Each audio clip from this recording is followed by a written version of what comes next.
बेंगल रे सरकार गठन किंतु चर्चा रे बीजेडी सुप्रीमो नवीन पट्टनायक का व्यक्तित्व क्षमता आस्ते जाए किंतु नवीन पट्टनायक का व्यक्तित्व देश पाई रोल मॉडल पश्चिमबंग रे बीजेपी सरकार शपथ ग्रहण उत्सव परे एई चर्चा जोर धरिछि।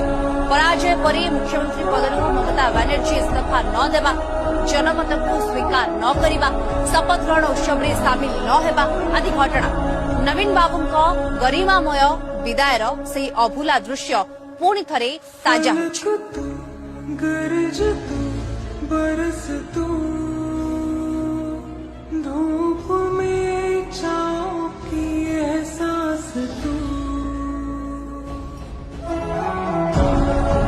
ओडिशा रे प्रथम बीजेपी सरकार शपथ समारोह चित्र बीजेपी अनुरोध रक्षा करी उपस्थित थिले पूर्वतन मुख्यमंत्री नवीन पट्टनायक।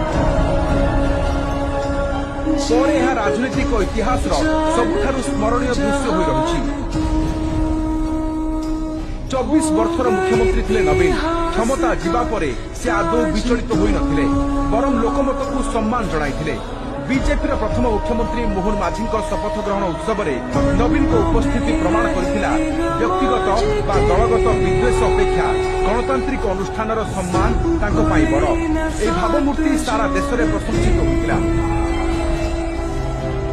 मे 12, 2024 भुवनेश्वर जनता मैदान में थिला बीजेपी सरकार को शपथ ग्रहण उत्सव।